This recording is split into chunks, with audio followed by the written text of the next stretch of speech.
வணக்கம். தினமலர்.com இரவு 8 மணி செய்திகள். முக்கிய நிகழ்வுகள். இலங்கையில் காமன்வெல்த் மாநாடு நடத்த எதிர்ப்பு.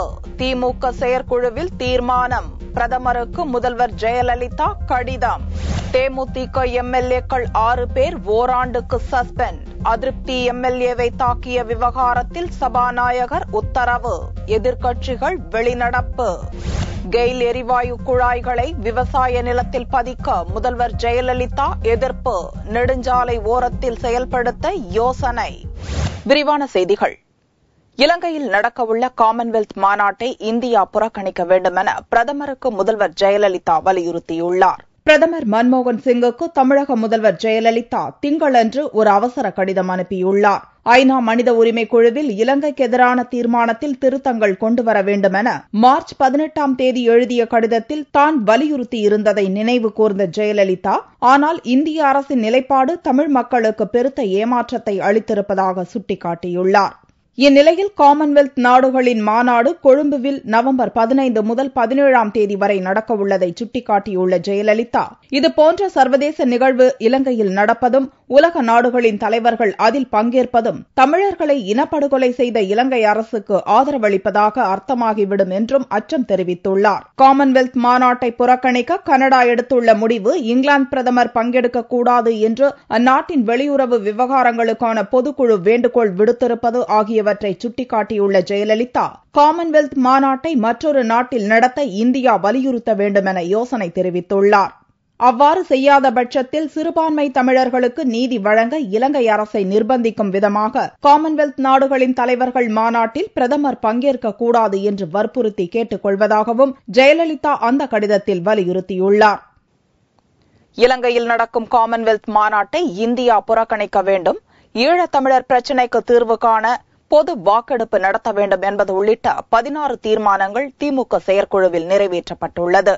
ஐக்கிய முற்போக்கு கூட்டணியிலிருந்து விலகியதை தொடர்ந்து திமுகவின் அவசர செயற்குழு கூட்டம் திங்களன்று கட்சி தலைமை அலுவலகத்தில் நடந்தது. மத்திய அமைச்சரவையில் இருந்தும் காங்கிரஸ் தலைமையிலான கூட்டணியிலிருந்து விலகியதற்கும் செயற்குழுவில் ஒப்புதல் வழங்கப்பட்டது.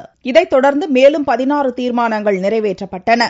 இந்தியாவே இலங்கைக்கு எதிராக தீர்மானம் கொண்டுவர வேண்டும், இலங்கையில் காமன்வெல்த் மாநாடு நடத்த அனுமதிக்கக்கூடாது, அப்படி நடக்கும் நிலையில் அதில் பங்கேற்காமல் இந்தியா புறக்கணிக்க வேண்டும், தமிழக மீனவர்கள் இலங்கை கடற்படையால் தாக்கப்படுவதை தடுக்க வேண்டும் என்று மத்திய அரசை வலியுறுத்தி தீர்மானங்கள் நிறைவேற்றப்பட்டன.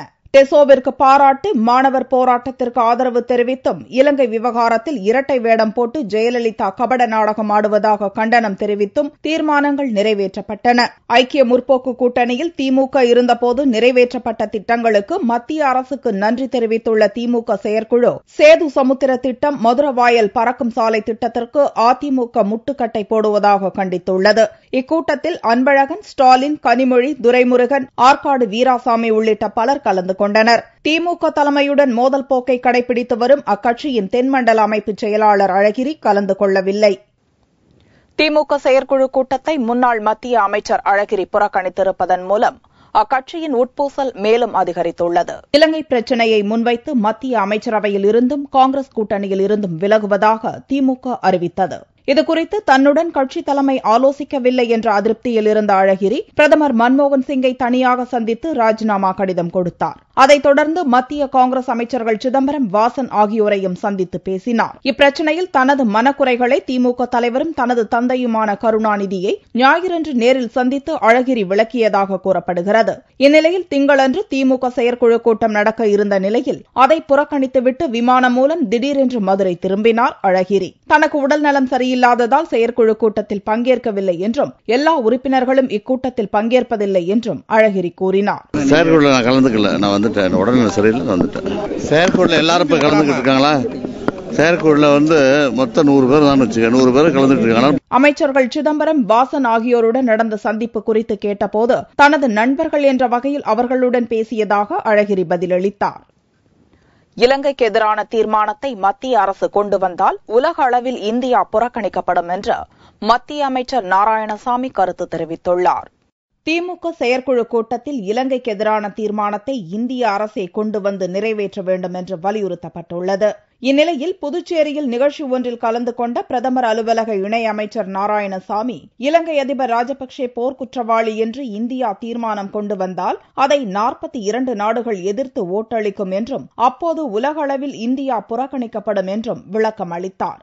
இலங்கை அதிபரை போர்க்குற்றவாளியாக அறிவிக்க வேண்டும் நீங்க ஒரு தீர்மானம் கொண்டாடுங்க. அந்த தீர்மானத்தை வாக்கெடுப்பு வைக்கிறீங்க. அப்ப ஒரே ஒரு நாடு தான் நிற்கும், இந்தியா தான் நிற்கும். 42 நாடு நம்ம எடுத்து ஓட்டு போடும். அப்ப இந்தியாவுடைய நிலைமை என்ன நீங்க சிந்திச்சு பார்க்கணும். 42 நாடுகள் நம்ம எதிர்த்து ஓட்டு போட்டா உலக அரங்கில் இந்தியா புறக்கணிக்கப்பட்டுவிடும். புதுச்சேரியில் மாணவர்கள் என்ற போர்வையில் ரவுடிகளை ஏவிவிட்டு முதல்வர் ரங்கசாமி தாக்குதல் நடத்தி வருவதாகவும் நாராயணசாமி புகார் தெரிவித்தார். இலங்கைக்கு எதிராக நடந்த போராட்டத்தின் போது நாராயணசாமி அலுவலகம் கல்வீசி தாக்கப்பட்டது குறிப்பிடத்தக்கது.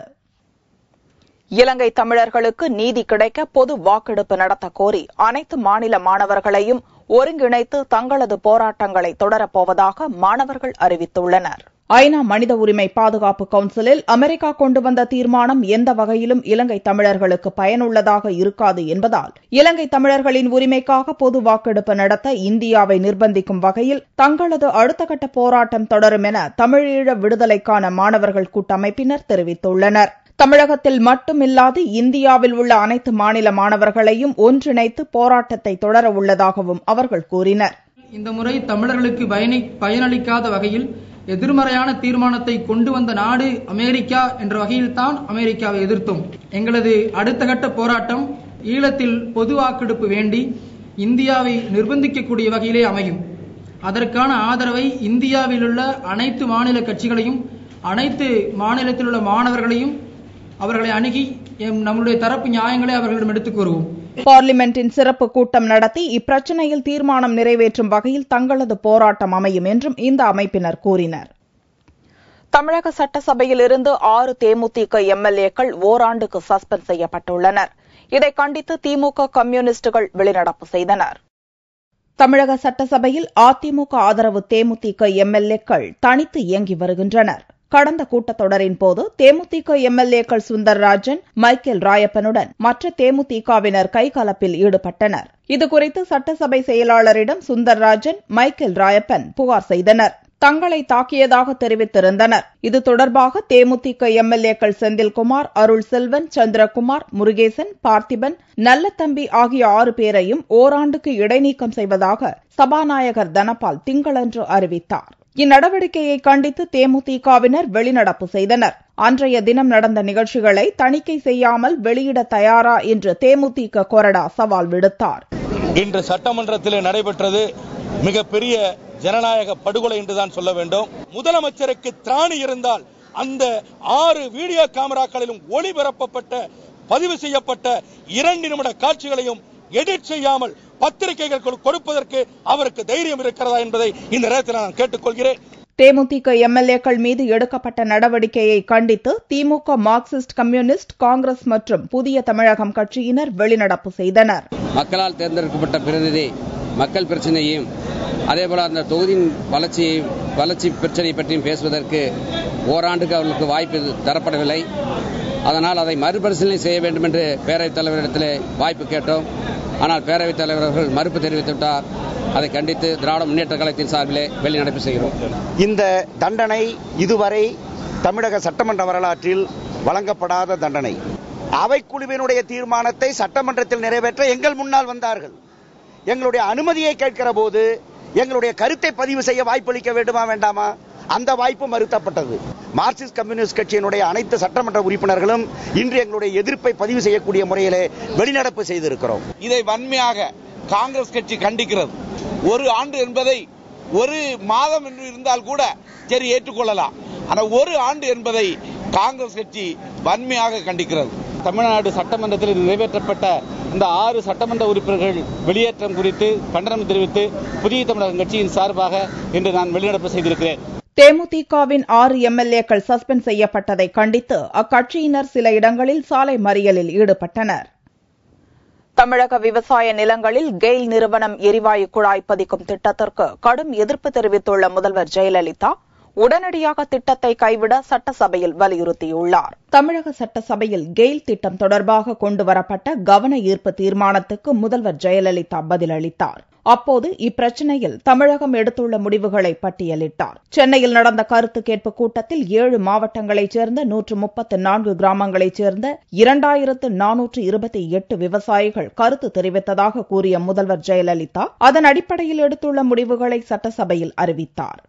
விவசாய விளைநிலங்கள் வழியாக எரிவாயு குழாய்களை பதிக்கும் தற்போதைய திட்டத்தினை உடனடியாக கைவிட வேண்டும். இத்திட்டத்திற்கான குழாய்களை தமிழக விவசாயிகளின் வேளாண் நிலங்கள் பாதிக்காத வகையில் நெடுஞ்சாலைகளின் ஓரமாக பதிப்பதற்கு கெயில் நிறுவனம் நடவடிக்கைகளை மேற்கொள்ள வேண்டும். குழாய் பதிக்க தோண்டிய பள்ளங்களை சமன் செய்து நில உரிமையாளர்களின் நிலத்தை ஒப்படைக்கவும், விவசாய பணிகள் தொடரும் வகையில் பதிக்கப்பட்ட குழாய்களை உடனடியாக அப்புறப்படுத்த வேண்டும் என்றும் ஜெயலலிதா தெரிவித்துள்ளார். கெயில் நிறுவனம் ஏற்கனவே நிலங்களில் குழாய்களை பதிக்க தோண்டியுள்ள குழிகளை உடனடியாக சமன்படுத்தி அந்நிலங்களை அதன் முந்தைய நிலையில் விவசாயிகளிடமும் நில உரிமையாளர்களிடமும் ஒப்படைக்க வேண்டும். இந்த திட்டத்தினால் பழவகை மரங்களையும் மற்றும் பிற கட்டுமானங்களையும் இழந்து தற்போது வரை இழப்பீடு அளிக்கப்படாத விவசாயிகளுக்கும் நில உரிமையாளர்களுக்கும் உடனடியாக கெயில் நிறுவனம்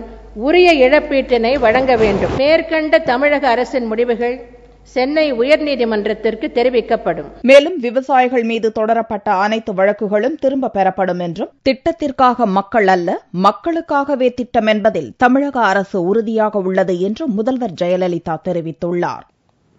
இத்தாலிய கடற்படை வீரர்கள் மீதான வழக்கை விசாரிப்பதற்காக பாட்டியாலா நீதிமன்ற வளாகத்தில் சிறப்பு நீதிமன்றம் அமைக்க உத்தரவிடப்பட்டுள்ளது.